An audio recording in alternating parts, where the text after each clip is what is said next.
Hello friends, welcome back to the channel Yo-Yo Bio. Chapter Ecosystem. Myself Dr. Vaibhav Awasthi. Today we are going to talk detailing of decomposition and energy flow. Let's start with decomposition. Decomposition is defined as process of breakdown of complex organic substances into simple inorganic substances. Second point we have to remember, dead remains of plants and animals along with plus sign, along with fecal matter is together called as detritus. This can come up as MCQ. See, these sentences will be remodeled, it will be put in all different manners for the NEET exam. Next, detritus is the raw material for decomposition. Moving on, steps of decomposition. First step is called fragmentation. Second step is called leaching. Third step is called catabolism. Fourth step, humification. And fifth step, mineralization. 5 steps of decomposition. Step number 1, fragmentation. Step number 2, leaching. Step number 3, catabolism. Step number 4, humification. And step 5 is mineralization. Now, what happens in fragmentation? As you can see, the way I have put up over here, dead remains of plants and animals, the whole is broken into small parts.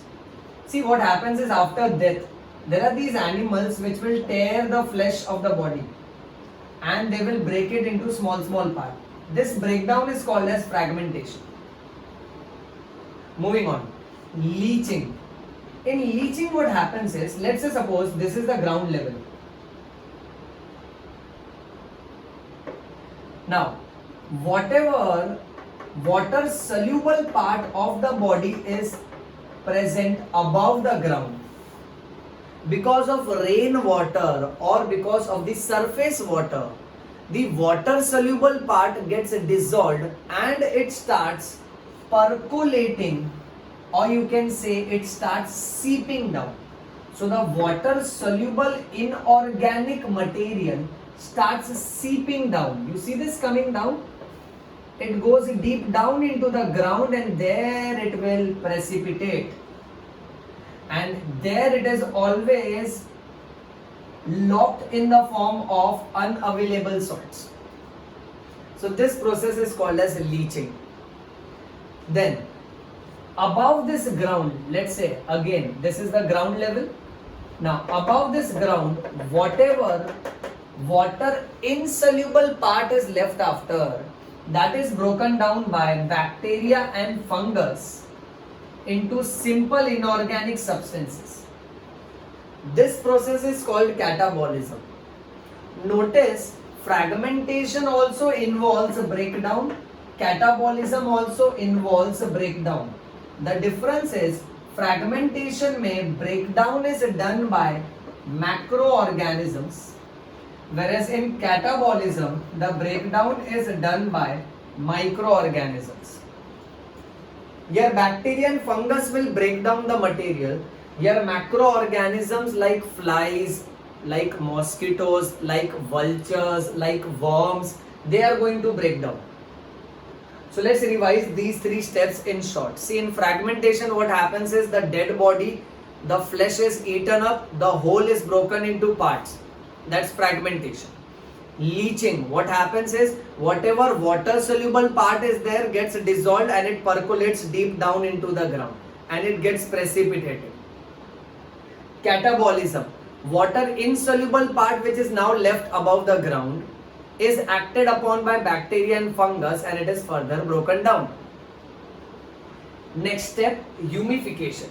Humification is the process which involves humus formation. Now, certain qualities of humus that we are supposed to remember straight away. Number 1, color of humus is always a dark color. Number 2, it is amorphous substance. Amorphous means you can say it's almost powder like. Next, it is highly resistant to microbial action. That is the reason why it undergoes very slow decomposition. Next, it is colloidal in nature, but do not forget it is rich in nutrients.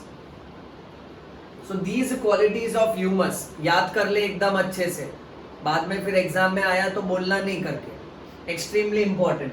Dark colored, amorphous substance, highly resistant to microbial action, undergoes slow decomposition, colloidal in nature, rich in nutrients. Moving on, mineralization. Mineralization involves the breakdown of humus which is done by microorganisms into inorganic nutrients which are made available to the soil. This process is called mineralization. Well, so these are the 5 steps of decomposition, starting with fragmentation, number 2 leaching, number 3 catabolism, number 4 humification, and number 5 mineralization. Next, in certain cases decomposition becomes very slow. Under certain conditions decomposition becomes fast.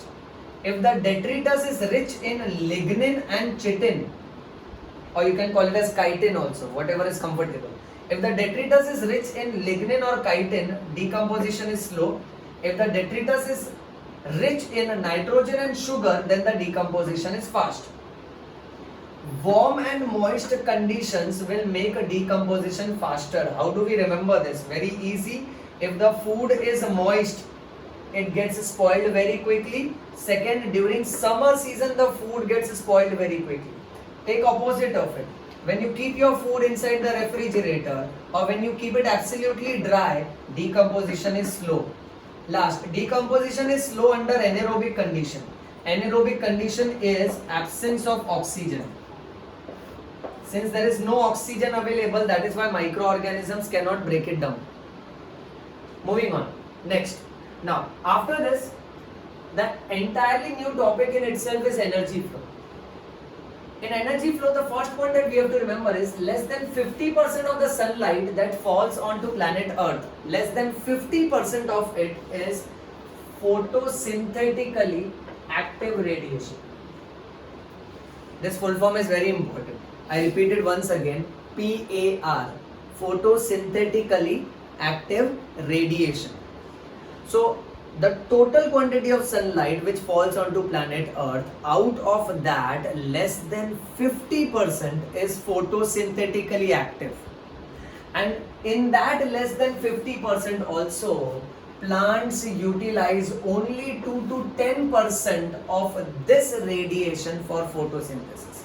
Imagine, out of the total sunlight, less than 50% is photosynthetically active, and amongst that also only 2 to 10% of the light is trapped by the plants for photosynthesis, and that 2 to 10% is responsible for sustaining the entire life forms on this planet.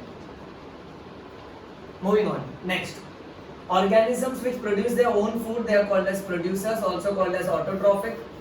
Organisms which are dependent on others are called as consumers, also called as heterotrophic.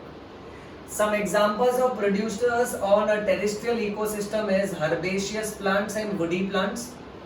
Aquatic ecosystem mein the main producer is phytoplankton. I repeat, phytoplankton, algae and higher plants. Remember these words cut to cut because NEET में NCERT same to same sentences comes up as MCQ. Moving on. Now consumers are of 3 types. There can be primary consumer, secondary consumer and tertiary consumer. Primary consumers are also called as herbivorous animals. Secondary consumers are also called as primary carnivorous animals. And tertiary consumers are called as secondary carnivores. इसको ध्यान से सुनो. Repeat this video, observe this again and again. Okay, secondary consumer is also called as primary carnivorous and tertiary consumer is also called as secondary carnivorous. Example of herbivorous is insects, birds, mammals and molluscans in aquatic ecosystem. Moving on. Next title, grazing food chain, GFC, grazing food chain. Example of grazing food chain is, let's say there is this grass which is producer, it is eaten up by goat which is primary consumer. Now, primary consumer, see this, primary consumer means herbivores. So goat is herbivorous. Goat in turn is eaten up by man. Man is secondary consumer. Secondary consumer means primary carnivores. Now, this is the example of GFC, grazing food chain. Grazing food chain is specifically seen in aquatic ecosystem. However, there is another food chain called as a detritus food chain, which is mostly seen in terrestrial ecosystem. Grazing food chain for aquatic ecosystem and detritus food chain for terrestrial ecosystem. MCQ, MCQ, MCQ. Remember, okay, GFC for aquatic ecosystem and DFC for terrestrial ecosystem. भूलना नहीं, अगर भूल गया घर में घुस के मारेगा तेरे को, ध्यान से सुन. Okay, moving on. Next. Then we have detritus food chain में organisms which are responsible for bringing about decomposition, they are called as decomposers. They are also called as saprotrophs, and mostly these decomposers are either bacteria and fungus. Then two silly examples of omnivorous creature you are supposed to remember is cockroach and crow. Remember the generalized sentence, the natural interconnection of food chain. When many food chains are connected with each other, that networking is called as a food web.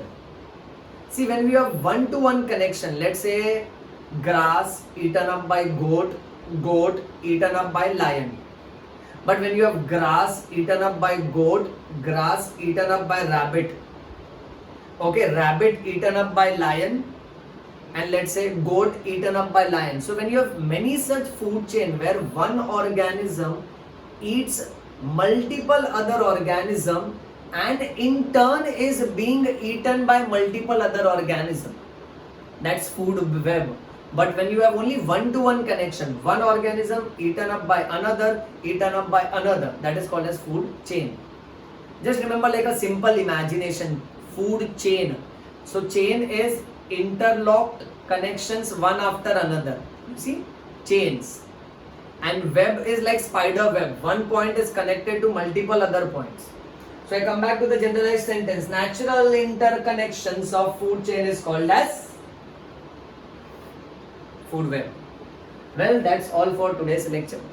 I hope you have followed this video well.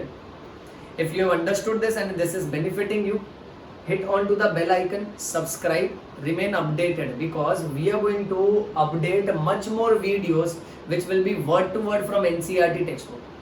Like this video, comment on this video, share this video, and read bio, bleed bio, yo-yo bio. Thank you.